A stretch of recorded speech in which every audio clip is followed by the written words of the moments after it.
Hey guys, it's time to get started and introduce our speaker. Our speaker today is Seth Blankenship. He is the Chief of Staff for the Center for Christian Statesmanship in DC. They're having their directors meeting this week in Fort Lauderdale. He was kind enough to come up here, and in a couple of months he's going to bring his compadre, the Honorable John Hostetler. He was previously a congressman, is that correct? And an expert on constitutional law. He'll really surprise you and, on some of the things that are going on in Washington. Now, so far, I have not seen a partisan bone Seth's body. Y'all are welcome to try and change that, but I don't think it's going to work. Let's welcome.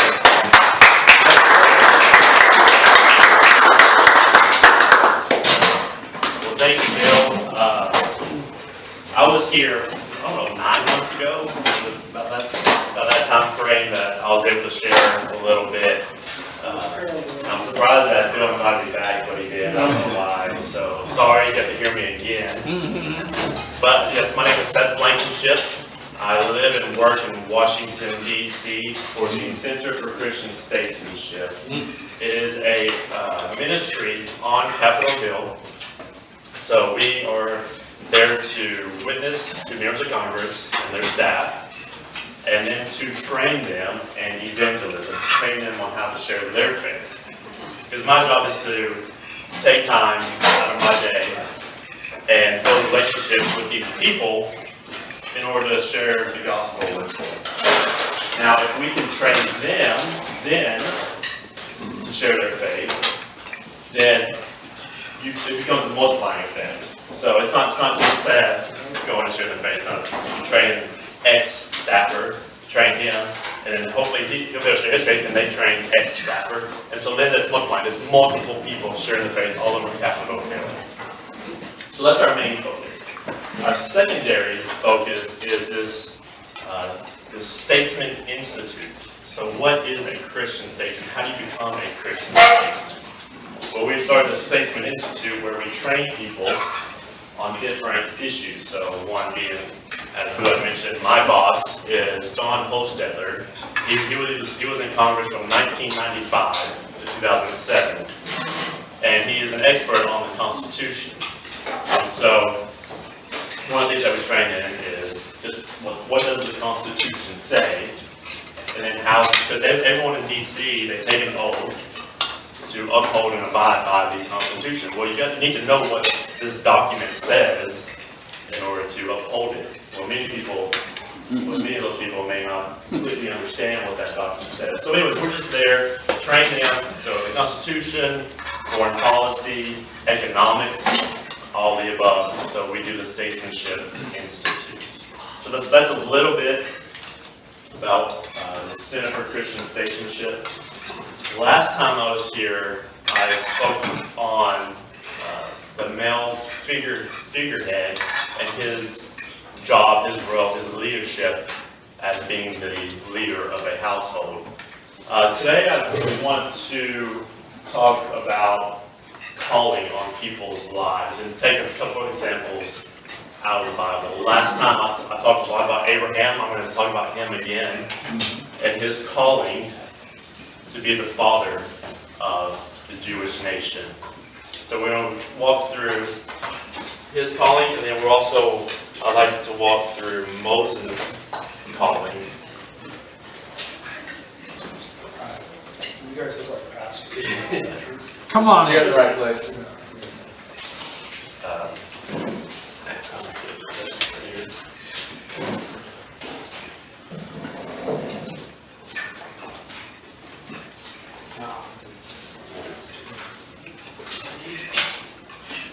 So if we start, if you have a Bible, you can turn, or I'll just read from here. We're going to start in Genesis 12, Genesis chapter 12, and this is when Abraham is called by God to go and do something. So starting in verse 1, the Lord has said to Abraham, "Leave your country, your people, and your father's household, and go to the land I will show you." He doesn't even tell him where to go. He says, just get up and go to a land and I'll show you. Okay, so that's the calling. And again, Abraham, at this time his name is Abram. He doesn't really know what we're doing. I just know I need to go. And so then there's a promise that God makes with Abram. Starting verse 2, it says, God says, I will make you into a great nation, and I will bless you. I will make your name great, and you will be a blessing. I will bless those who bless you, and whoever curses you, I will curse. And all people on earth will be blessed through you. So whenever there's a calling, God usually has a promise with it, and then there's an action that goes with that. So the calling is to just go. He gives Abraham a promise. And then what does Abraham, again, it's Abraham doing this time. What does Abram do? He doesn't sit around, ponder, he doesn't question. He just gets up and he goes. It'd been amazing if Abram didn't go. What a blessing he would have missed out on for his entire life. I don't know if God would have had another plan for him. Perhaps. But he decided to have that faith and to go wherever God told him to go. And again, we throw around this word faith. What is faith? A lot of times we think, well, faith is just believing in that there's a God. Well, the Bible actually says that the demons even believe that there's a God, and they tremble. So the demons even believe that there is a God. So what is faith? Yes, it is believing that there is the one true God. But I think to even a step further, it's having that relationship with God. It's one thing to know about someone, someone you see on TV, whatever it may be. It's another thing to know someone. You can know about people, you can know about someone, but until you really get to know that one person, how do you have that relationship? How do you have that trust with them? So it's all about having trust with one another and having trust and relationship with God. All right, so what did Abraham do? He got his family and he went. Didn't know where he was going, but he went. And what was one of the first things that happened? As we read in verse 10, skip down, this talks about how he gets up his family and his nephew Lot goes with him. And then in verse 10, they go to Egypt. Now there was a famine in the land, and they went down to Egypt to live there for a while because the famine was severe. The first thing that God puts in front of Abram is a famine. He said, okay, God, you've given me this calling, I'm going, and now you put all these roadblocks in front of me. So not every time that the calling of someone's life is going to be peaches and roses all the way through the life, the call, whatever it may be. So there are going to be blocks on the road, there are going to be things to hurdle over. But again, it's having that relationship with God that will be able to push you through, keep you going, rely on God for everything. And that's what Abraham does.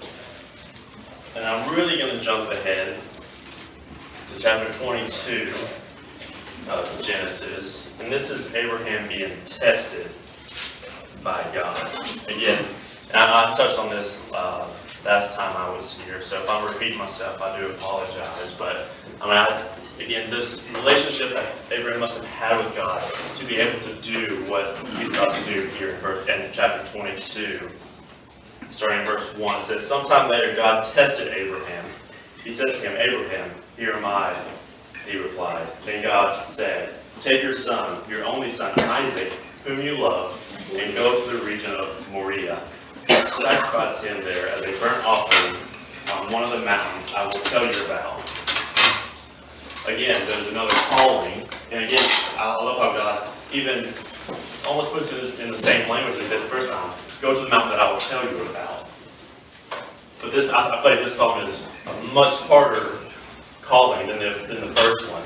He's saying, take your son and sacrifice him, your only son, Isaac, and sacrifice him on this mountain that I will then show you, I will tell you.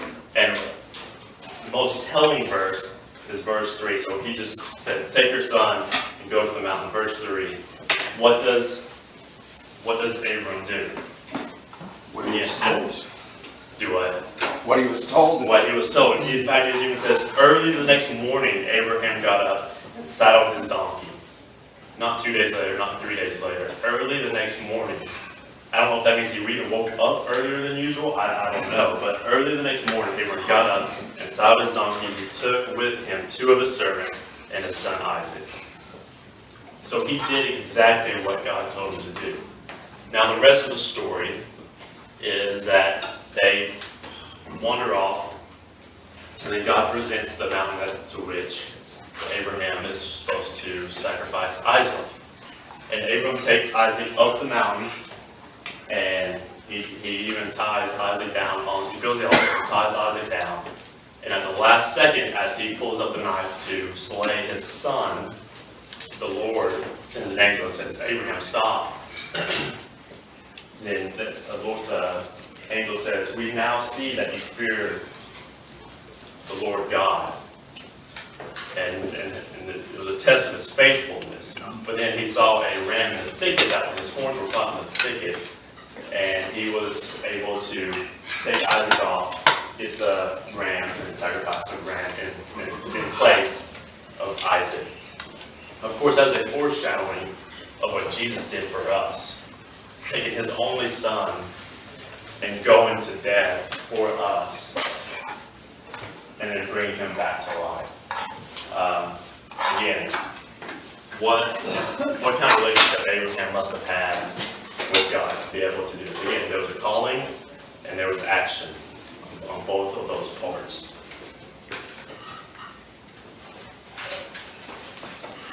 Well, then what was, so that the first calling was for Abram to go, and that he was going to bless Abraham and make him a great nation. And God follows through with that. Abraham is now known as our father of the Jewish nation. This thing that Jesus through that lineage. All right, I'm going to jump over to Moses in Exodus.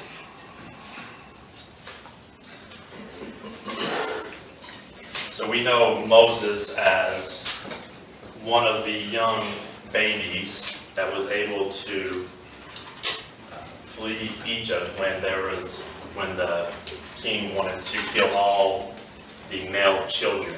But his mother hid him until she could not hide him anymore, and put him in the basket and sit him down the river. And that's when Pharaoh's daughter found Moses, and basically nourished him. So let's go to where Moses and his call. And, many of you will recognize this as the burning bush. This is when Moses encountered the burning bush.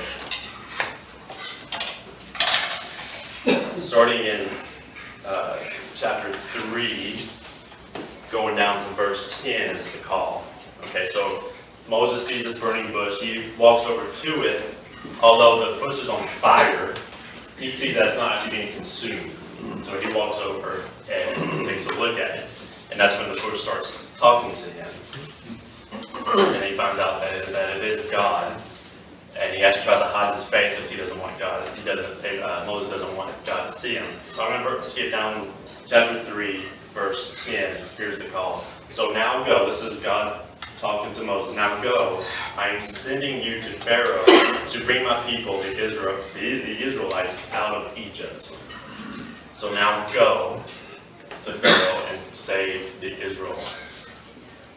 Okay, Moses didn't, at least what we know about Moses and Abram, is they both had a call. Moses wrestled with God a bit more than Abram did at the initial call. Moses says, who am I to go? I can't go. He says, I can't even speak. I don't know if he had a stutter or whatever the case may be, but he said, I can't even speak. Well, how am I supposed to go talk to Pharaoh and when I can't even speak? And now, so it went back and forth, and God basically said, no, you're going. And he does end up doing it, but he sends Moses' brother with him, Aaron, to speak for Moses. Now, this is just my take on it. if Moses would never have said, God, I can't go because of my speech, I believe that if he would not have said that, just went, that God would have cured whatever the speech problem it would have been. But I believe that Moses skipped out on that blessing by wrestling with God. Now, he gets all the rest of the blessings of saving his people, but he skipped out a little blessing by wrestling with God. We wrestle with God all the time. And I've changed my prayer as I learned to, from God, help me do something great today, or just use me, to God, I know you're going to do something great today. Allow me to be a part of it. Allow me to be that blessing. But I know you're going to do something. Just allow me, use me to do it. Not use me to do something great. It's, God, I know you're going to do something great. Would you please use me to do that? And Moses, I think kind of skipped out on that a little bit with him wrestling with God. And we all wrestle with God at times. But again, there's a call. There's also a promise. The promise being that Moses is going to be able to save his people from Egypt. And then there's action. Moses does go and talk to Pharaoh. Now, also in the promise, God tells Moses, that's not going to be easy. He's not going to harden Pharaoh's heart. And it's going to take a while to convince Pharaoh to let his people go. So it's going to be hard, again, hardships. What Abraham left, he went directly into a famine. Moses went, and there was hardships. Pharaoh would not listen to Moses, even though God gave Moses many signs. One being that if people don't believe you, Moses, throw down your staff, it'll turn into a snake. So when he threw down his staff, goes to a snake, and he says, then reach down and pick up the tail, and it turns back into his staff. So he had all these different signs from God to say, they don't believe you, do these things, and then they will believe you. Well, it took Pharaoh a while to believe Moses and Aaron, who went to talk to Pharaoh. Came to the point where they had different plagues go throughout Egypt. And even the Passover, where the first-born child of every human and cattle were going to die during Passover, except for the Israelites. So just the Egyptians' first-born children, male child, were going to die on this specific night. And this was going to be the sign from God saying, that this is it, Pharaoh. The Israelites will not be touched, the firstborn males will not be touched if they do these steps, but all the Egyptians' firstborn will die. And then that's when they will know that this is from God. And so that happens, so the Passover happens. And there was mourning all throughout Egypt, but none of the Israelite babies or males were harmed. So then Pharaoh allows them out of Egypt with Moses. And then they go wandering through the desert. And then they're stuck in this place when Pharaoh sends his army out to retrieve the Israelites that he just let free because he wants them back. So Pharaoh thinks that he made a mistake. What did I just do? I just let our service people, because they were slaves, I just let our service people go. So I'm going to go retrieve them back. So they knew where they were. They knew where Moses and they were. So he sends out his army, and then Moses literally caught between a rock and a hard place, between the mountain where the Egyptian army is and the Red Sea. Well, the Israelites are scared, not knowing what's going to happen. I mean, they say, so you just brought us out from Egypt to a desert, now we're going to die. Why don't you just leave us there? So they're mad at Moses. Then Moses says, let God fight our battles for us. And that's when God tells them to raise his staff and the sea will part, and they'll be able to go walk on dry land over to the other side. And the Egyptian army will actually go onto that dry land when the sea will close back on top of them. And that is exactly what happened. And now, so there was a call, there was a promise, there was action. And then what is the final result? Well, Moses does bring his people out of slavery into the promised land. But Moses doesn't actually get to step foot in this promised land. Because there was this, but God never necessarily promised that Moses was going to go to the promised land. He just said that you were going to be able to free them. But Moses took them right to the footsteps, basically, of the promised land. So now let's really fast forward to today. There's a call, there's a promise, there's got to be action. Each one of our lives, I believe that there's going to be different callings in our lives. Some callings are going to be exactly where you are now. Maybe this is where you're supposed to be, in the job that you're in the physical place that you're in. But everyone has, when we jump to the New Testament, everyone has a calling on their life. Every Christian is supposed to do something. And what is that? That is the Great Commission in sharing their faith with others. There's, out of 2 Timothy verses 1:8, so do not be ashamed to testify about our Lord, or ashamed of me, his prisoner, but join with me in suffering for the gospel by the power of God. 1 Peter 3:15, by your hearts honor Christ the Lord as holy, always being prepared to make a defense to anyone who asks you for a reason for the hope that is in you. You get, yet do it with gentleness and respect. Mark 16:15, this is Jesus saying, and he said to them, go into all the world and proclaim the gospel to the whole creation. There's many more verses that can back this up. So yes, your calling might be specific to you, but we all have this calling.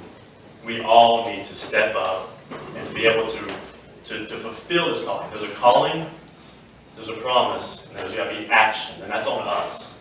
We have got to act. And so I think, and how do we do that? First, we started up with faith. It's great that we believe that there's one true God. We have to have that relationship to know what specifically is our calling. What does God want us to do? And that's just a personal one-on-one relationship with God. And we do that with the Word here. And Jesus says, if you abide in me, I will abide in you. And that's what we need to do, have that personal relationship so that we know what God's plan is for our lives. Thank you for bearing with me through that. I hope it is an encouragement that that God's going to be with us there's going to be hardships, but God's going to be with us through these callings in our lives. And our callings can change. I feel very strong about now that my calling is in Washington, D.C. Next year or less, could be somewhere else. I don't know. So our callings can change. Sure. But I do know that my calling will always be to share with others the gospel of Jesus Christ and what he did for us on the cross. Amen. No matter what I do. I would like to open it up to questions. Before I do, I'm going to say the same thing as I did last time. Yes, I work in D.C. I work with great men and women. I am not the most political person. Like I said, I truly feel God's calling me to the position that I'm in. I'm trying to be equipped as I go. I'm learning as I go. I don't have all the answers. So try not to trap me into an answer. I don't know. So be as nice as possible. I don't know if I can say that. But just know that I'm learning as I go. I don't have all the answers, but I'd love to field any questions that you may have about this, what we talked about today, or the Senate representative from Washington, D.C., whatever questions you may have, I'll open it up. Yeah. Both Abraham and Moses, I think, very clearly heard God's call, very dramatically. In your case, how did you recognize God's call to D.C.? Great question. And to compare Abram, and Moses, Moses was pretty dramatic, a burning bush. Abram, we don't know if it was an audible, if it was an audible voice, if it was a vision, or what it may be. Moses' call is a little bit more, the narrative is written out about it.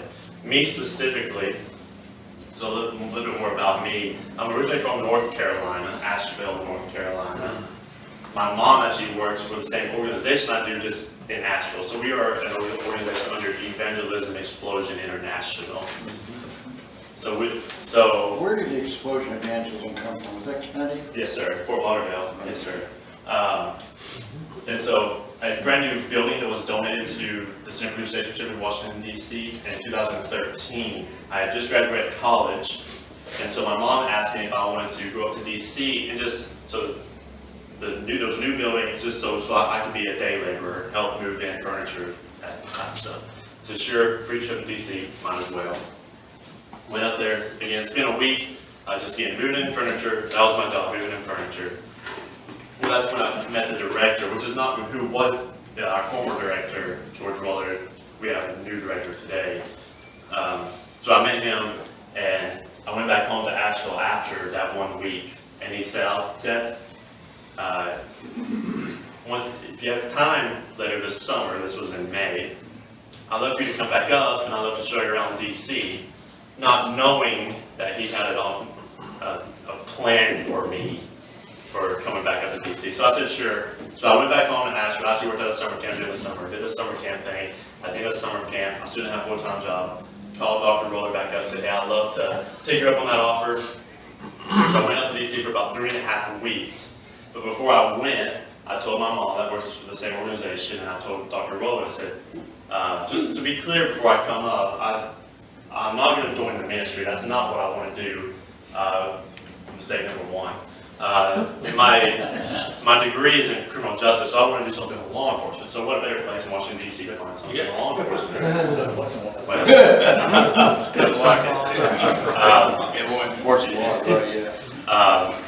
so I went back up there, and again, I wanted to do something with law enforcement, criminal justice. But after spending 3.5 weeks, I truly felt called to work there on Capitol Hill at the Center for Christian Statesmanship. And it wasn't really an audible, it wasn't an audible calling. It was more of a pull, a push. And it's not like me to just leave. I never thought I would leave North Carolina. I love North Carolina. Eventually that's what I want to be back at. So it's not like me just to go and try something else on a whim. So for me to even think about making this a reality was just way out in left field. But it was just, again, it wasn't audible, it was just a pull, a push that I truly thought that if I wouldn't have accepted that, my life would have been over. It was just like Moses, I would have missed out on so many blessings. And then after I made the decision to, yes, I would love to join this ministry, is that there was affirmation after affirmation. One being, finding housing, getting connected in the church, getting connected with friends. Because when I moved up there, I knew 2 people, which was my boss, Dr. Roller, and one other co-worker, and I known them for 3 weeks before I moved up there. So there was so many things that lined up that affirmed what I initially thought was the calling, and then affirmation after affirmation. I hope that answered the question. Could you give us 2 or 3 specifics as to what the ministry actually does? Yeah. So we are just 1 block away from the Capitol. So you have the Capitol, then you have the 3 office buildings on the House of Representatives sides. So anyways, we are less than a 5-minute walk from those buildings. So my job is to actually build relationships with members of Congress and their staff. The staff are very young. When I say young, interns are anywhere between about 20 to 23, but then the staff are anywhere between about 23 to 28, maybe 30. When it's a very young population there. So my job is to build those relationships in order to share my faith, because we don't necessarily believe in the screaming preacher on the corner of the street. It's all about a relational evangelism. So we have to earn that trust in order to speak into their lives and to be able to share the gospel message. And so it's building that relationship, and then again, our secondary mission, well, build evangelism and evangelism training, teach them how to share their faith, and then this Statesman Institute, this Christian, what is a Christian statesmanship? What is a Christian statesman? So can we gather up the next generation of Christian leaders? So everyone that's on Capitol Hill, they want to be a member of Congress one day. These are all almost naturally born leaders. So if we can train them on how to not only be a leader, how do you be a Christian leader? And then that's our next generation of members of Congress, or they may go back home to their home state and do something else. I mean, they might be, chairman of the Board of Education, or literally anything. And then that's great. We want them to go back home to their states. So if we can just train up this next generation of Christian leaders, I mean, it can have a ripple effect around the U.S. and around the world. Yes, sir. By the way, on that, where Abraham sacrificed Isaac, I've been there, and of course that's under the Dome of the Rock. And there are actually 5 hills, and the Dome of the Rock, which of course is covered with the gold that we gave to Jordan, and so that's where the sacrifice was. My question for you is, given the unbelievable corruption in Washington, and by the way, do you get to minister to 2 nearby organizations that could use your help? One is the AFL-CIO, and the other is Congress of American Islamic Relations. You ever ministered to any of them? No, I say no because our #1 focus is Capitol Hill, so members of Congress. So back to Capitol Hill. Yeah. When you have one senator, and I'm sorry I'm going to bring this up because this is ethics and it's about truth and the 9th commandment. When you have one senator, a leader of a party, who flat out lies to his fellow... What's the question? Here's the question. The question is, how can we restore... You talk about bringing ethics, a Christian ethics or any ethics to our values of ethics to Washington. How can you do that when you've got, on one hand, lobbyists destroying their masters of them, and then on the other, when our own people we elect appoint leaders that lie to their fellow folks? How do you start working on that? I'd like to know that. Because I have hope, and I like to bring up Sodom and Gomorrah when people talk about how terrible DC is. God was bringing out Christians out of Sodom and Gomorrah. Abraham was able to go save Lot and his family and bring them out of Sodom and Gomorrah before God destroyed it. God is not bringing Christians out of D.C. If anything, He is pouring Christians into D.C. God is not done with D.C. God is not done with Capitol Hill. He is pouring Christians in there. And, of course, the only thing we hear about in the news are the terrible things that are happening. But I would wish that everyone could go up and experience the blessings that I have, meeting these people, hearing their stories, learning about why they're here. A lot of those people, they all have felt called to what they're doing on Capitol Hill by God, not a call for their own glory or for their own power. And so I have hope in that. And I believe that Jesus Christ can restore anybody, anything at any time. And we need to be that action to go and be a part of those blessings that God can do and God will do if we can go, team up, go be that action. But you don't get to talk to the leaders, do you? The problem is you can talk to their staffs. I go up there and talk to them too. Yeah. And they're good people. Well, and to attention to that, so the benefit that we have now with my boss, John Holstetter, he is a cohort of the members of Congress. He was in Congress for 12 years, so he has these people's respect because he worked alongside them for 12 years. So he's able to speak more into it than I am, just for his experience and because of my age. So I was blessed to attend the National Prayer Breakfast in 2014. Was that Darrell Waltrip? I don't remember. Okay. No, I don't think so. But, Okay. it was actually the gentleman that was the head of USAID was the speaker that year.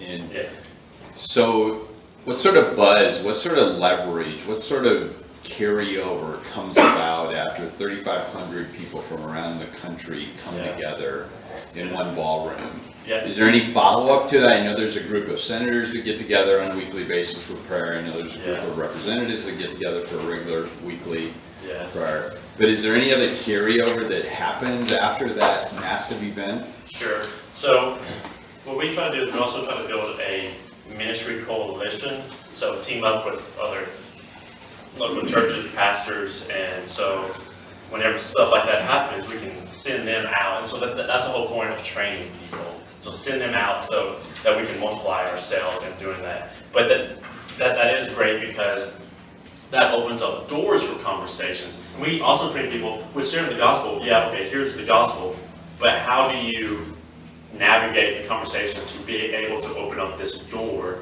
Well, with events like that that's going on in DC, people are, that's the buzz, that's what people are talking about. Okay, so now we've trained these people that's helping you navigate how to open up that door. And it's a natural segue. A lot of people think, well, sharing my faith, that's going to be awkward and weird, and I'm not going to know what to say. But again, like as you mentioned, with that type of stuff going on, that's kind of the buzz. That's what people are talking about. So it just opens itself up automatically. And so I hope that kind of makes sense.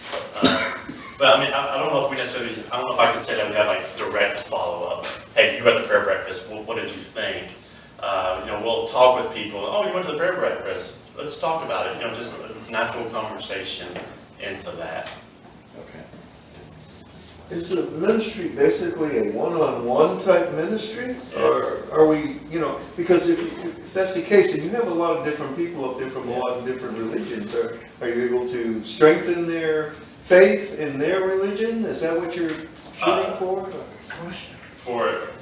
So we have weekly Bible studies and like that for anybody to be able to attend, to strengthen their faith, to live on biblical foundation.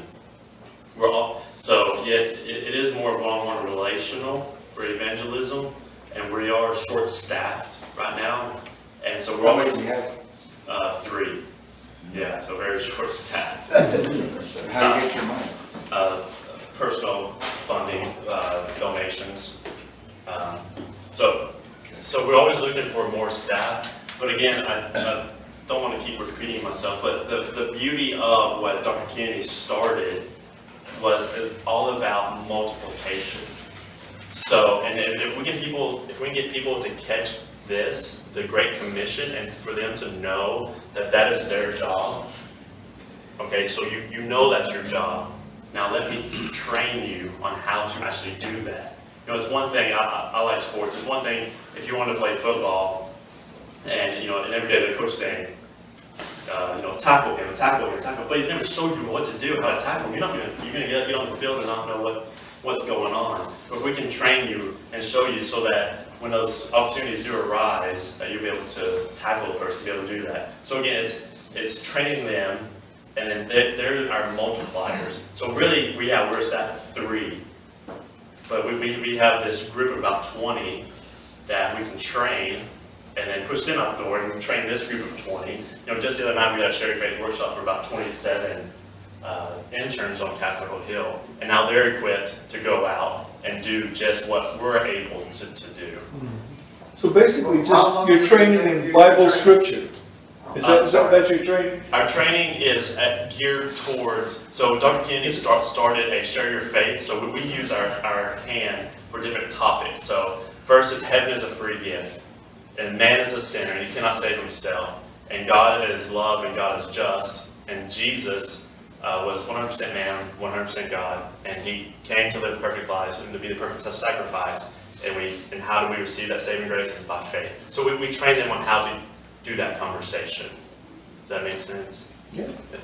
So how long does it take you to train them, and what percentage do you think actually goes through and gets to that point that you want them to do? So we can do as short as about 2-hour training, but really to really get them dangerous is it really needs to be about 10-week course, so 1 hour a week course. But how many do you think, what percentage gets to the point that you would want them to So do? we're hoping to really launch more trainings through this new year. So a little bit of background, that my boss now just accepted the position of November 1. So it's been 4 months now. So we're really just now being able to initiate more and more trainings as we're kind of getting the form of what we want to do. So, right now, at my church alone, which many of them are our Capitol Hill staffers, we're training about 7 or 8 people in personal evangelism. My organization, so it's the same training, and the organization, we have about anywhere between 10 and 20 people a week that are able to come, and we're able to at least teach them on the biblical foundations and then launch them into the gospel conversation. You know, like Bill and I were talking before this, is Capitol Hill, I mean, everyone is searching for time. Time is of the essence on Capitol Hill. I mean, if we can pull these people away for an hour, we're doing a really good job to get them away for an hour. You know, and that's why we want to institute the Statesmanship Institute, because we can talk in a room like this, and we all say, yeah, the Great Commission, but then we go out in the real world, and we have all these other things going on. We have a job, family, kids, whatever the case may be. Well, on Capitol Hill, everyone needs to know the Constitution and, you know, how to be a statesman. So they're drawn to that, and without them realizing it, it's going to be from a biblical foundation and a Christian worldwide view. And then we like to use the word luring. We want to lure them from being a statesman into a soul winner from there. So if we can get more of an audience with the statesmanship, because it's not Christian, it is, but, you know, again, I like to use the word luring. We lure them. So a lot of people can come to that, and then from there we want to springboard from, you know, learn about the Constitution to learning on how to share the gospel with others. Can you pray us out of here? Yeah. You want me to pray for you? Want to pray?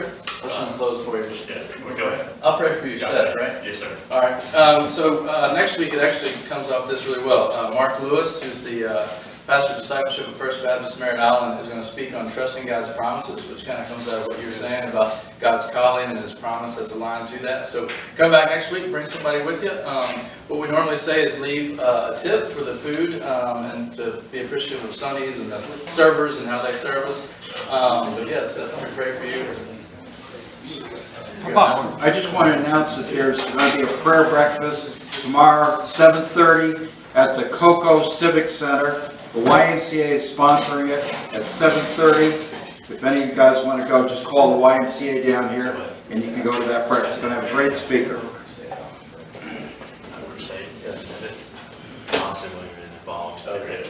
Let me pray for him. Father God, I do just thank you for today. Thanks for Seth and what he shared, but in particular, God, that you would pour your blessings out on them. To have 3 staff there and try to tackle the massive load that they have. Just pray that you would give them a good way to multiply their time, their talents, and give them good relationships into the offices that they're trying to pour into.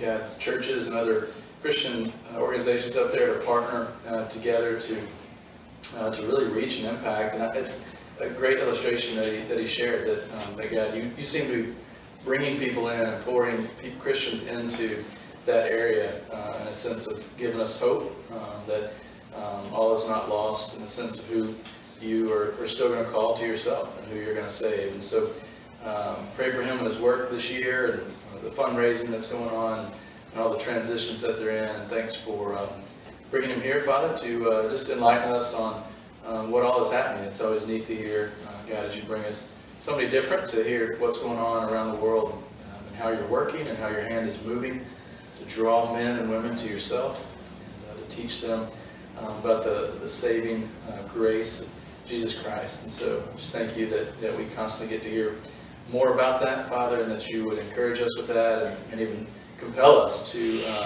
use our words, our actions, to be part of the Great Commission, to be called out, and to really live moment by moment in a way that is a disciple of yours, making disciples. So thanks again for Seth, thanks for today, and I just pray that you'd bless this week for all of us. In Jesus' name, amen. Thank you, Seth.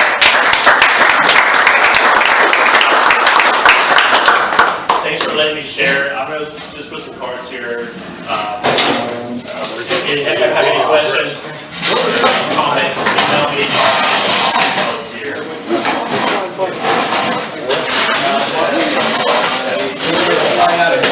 Yeah, I